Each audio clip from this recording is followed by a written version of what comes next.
It's amazing how relevant South Park has maintained itself over these years. For as long as I can remember, South Park has been that edgy late-night cartoon show with just crude animation and even cruder jokes. And the fact that, yeah, they've continued to keep themselves in the public zeitgeist to coming up on 30 years is just a testament to the talent of Matt Stone and Trey Parker. Like, while I've never had some friends back when I was growing up who were real big South Park fans, I, for one, I always had respect for it, but it was never really my thing. I played a couple of the N64 games, but other than that, it's always been that show that I've had respect for. I've just never set aside any time in order to really dedicate myself to, just hop into the fandom or whatever the hell the equivalent term is. But when it comes to Matt Parker and Trey Stone, yeah, I'm a much bigger fan. I've probably watched Basketball like a half dozen times. A great movie. The boys are hilarious. They do incredible work, and now they've gotten under the skin of the Royals, and bro, they do it so well. So goddamn well. Bro, they even made them Canadians. Like, I have a very small point of reference when it comes to South Park, but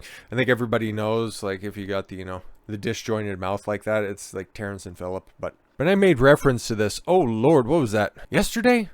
Something like that. It's like Megyn Kelly, New York Post. Like, why do you keep coming up? I don't understand. But I guess even a broke clock is right twice a day. Prince Harry and Meghan Markle won't recover from South Park dig.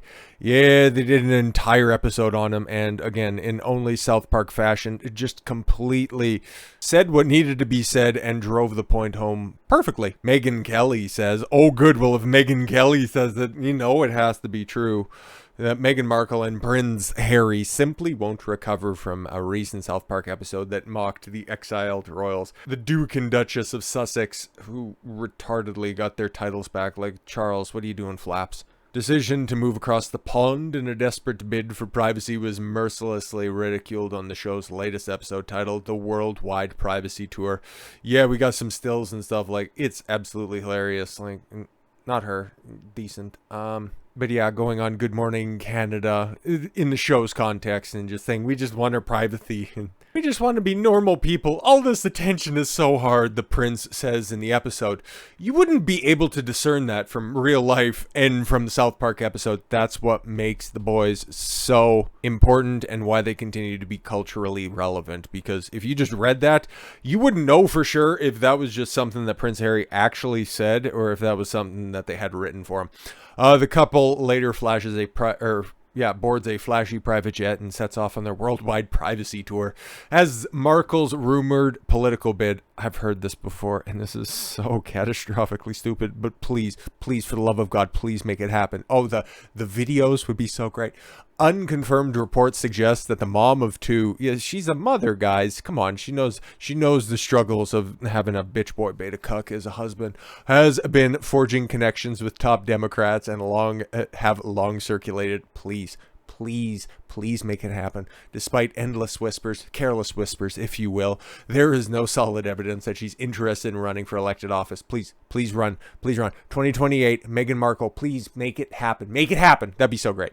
In March 2021, investigative journalist Tom Bauer, who is writing a forthcoming unauthorized biography of Markle, said he believes that it is likely the former Suits star will try her hand in politics. It'll be so hilarious. And if you think the backlash from the South Park episode was bad, just please launch it. Please be delusional enough. Please. Like, stuff is bad. You're down bad. When the future king is like, that shit's funny. His Highness may be getting a kick out of the animation, humiliation, devastation, annihilation. Prince William's funny bones are in for good tickling, owing to recently thinly veiled slings aimed at the estranged brother Harry and Meghan Markle via a Comedy Central animated series South Park. Royal experts predict that the prince will struggle to maintain his composure at the sight of the cartoon depictions of the exiled Duke and Duchess of Sussex chanting, "We want privacy," on a national platform. William, I'm sure, doesn't watch South Park. Probably is like, where is it? Is that somewhere below London? I have no idea. But I reckon one of his friends have seen it on social media and sent a clip his way. But it's almost funny how relevant they've maintained themselves. It's just the world's biggest lolcows. Year after year, they just continue to step in it, make everything about themselves, and find new and interesting ways to take offense. And now, Oh boy, are they actually going to be this stupid? Are Harry and Meghan planning to sue the makers of South Park? Please, again, okay, I almost want this as much as a Meghan Markle presidential run. This is right up there. Please, please make this happen. Be dumb enough. Royal commentators claim a lawsuit for a Duke and Duchess are casting an eye over animated sitcom after they savaged them in the Worldwide Privacy Tour episode. Please be this dumb. Please be this dumb. Harry and Meghan's lawyers are casting an eye over animated sitcom South Park, a royal commentator has claimed, after it launched a series of attacks against the couples. How are you going to do this? Because this is just purely satire and comedy. It's animation. It's crude animation at that. I just don't know how it reaches to defamation. I just please file the lawsuit, because this will be actually funnier than the Sydney Watson Blaze lawsuit. Now, it has been suggested the broadcaster may have legal ramifications with the Sussex's lawyers. Listen, at the end of this article, there's a rundown of the different targets that South Park has made over the years. And once again, like, Meghan and Harry aren't even close to the top of the most relevant talking points that they've hit up. Okay, make it happen. But then at the same time, it's like, yo, you thought this was bad? Remember when we had the Prophet Muhammad? Holy. Royal commentator Neil Sean, the name looks like it's backwards, told Fox News that representatives for the pair are now watching the series closely for any more attacks. Oh, if you say that, you know what this season's going to be all about. There's going to be a through line on this one. Who's going to be the main villain at the end of it? Oh my God, Matt and Trey are going to find reasons in order to bring him back. He said, according to the sources close to the ex-royals, but aren't they still? Because they're still Duke and Duchess now. It appears that, like so many things with Meghan and Harry, this may have legal ramifications attached. Please be this retarded. Like, honestly. Like, there's seconds... even lampoon the book. What's it called? Spare or something like that? Like, it's well advertised, and I don't know who's actually reading that shit. But, yo, there's second son disorder, and that's a well-documented phenomenon, but this is taking it to the next level. Their legal team are casting an eye over the episode to see what is wrong and what could be turned into something more sinister. Mr. Sean added the makers of South Park have, as yet, received no legal correspondence. Oh, but they could. Last week's episode depicted the Prince and Princess of Canada. Oh, okay. A young royal couple who loudly beg for privacy while drawing attention to themselves. The red-headed prince and his wife, who wear the same pink outfit that Meghan wore for Trooping the Color in 2018, are seen promoting the prince's book, Wah! To cover of which strongly resembles Harry's memoir, Spare. Oh, the only thing I know about that is that he used to have dreams or fantasies, or he used to have moments in time when he was putting lotion on his crank that he would remember his mother. I wish I was making that up. This episode is filled with swipes at the Sussexes, the main character Stan branding the cartoon equivalents, the dumb prince and the stupid wife.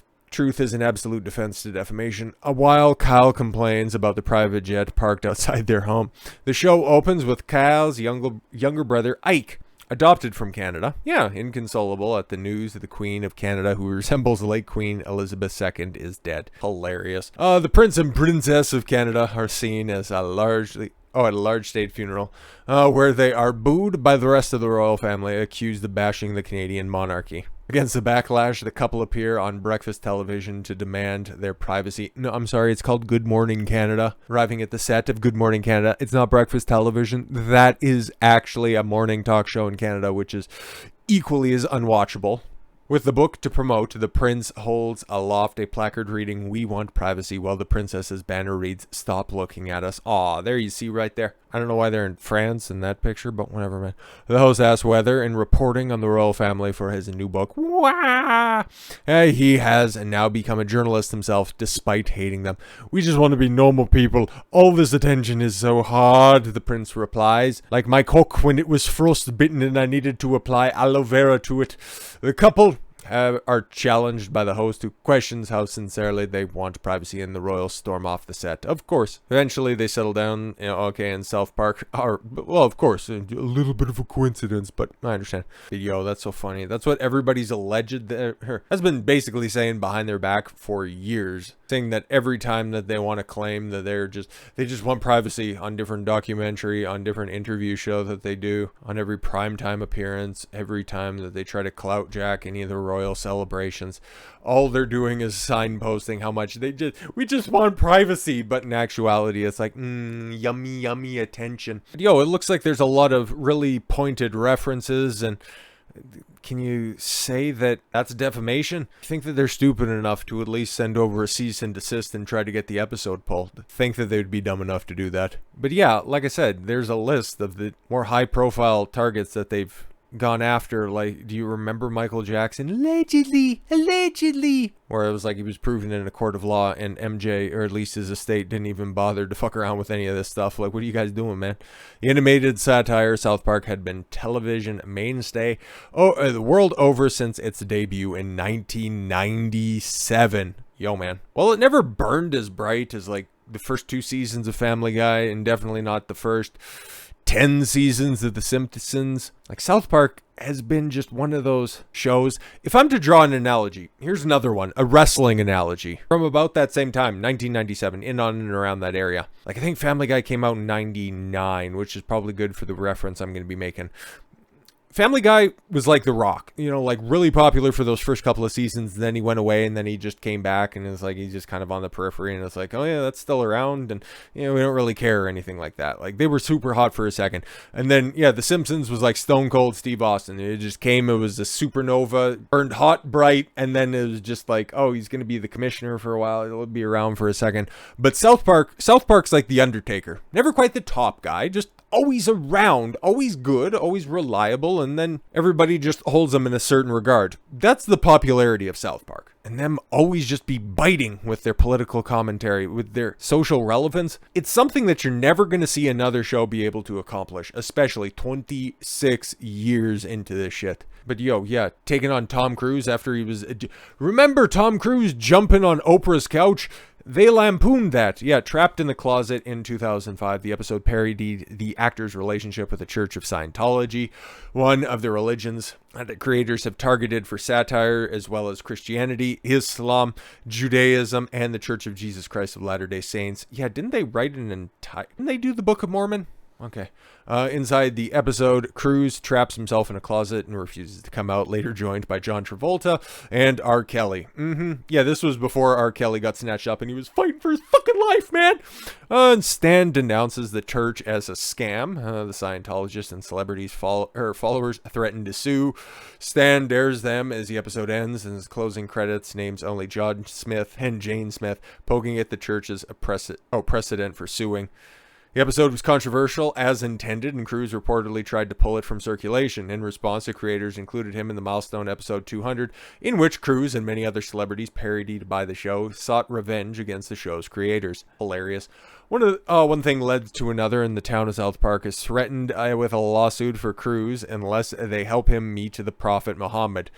I think 200 ended up getting pulled because Islam doesn't fuck around, so they want something pulled because of your depiction of the Prophet Muhammad. Oh, they'll make it happen. I think that episode got pulled, and then later they parodied not being able to show the Prophet Muhammad. To avoid depicting the Prophet, the children take him across town dressed in a bear suit. The episode drew further criticism from audience, and the creators received threats of violence for the depiction.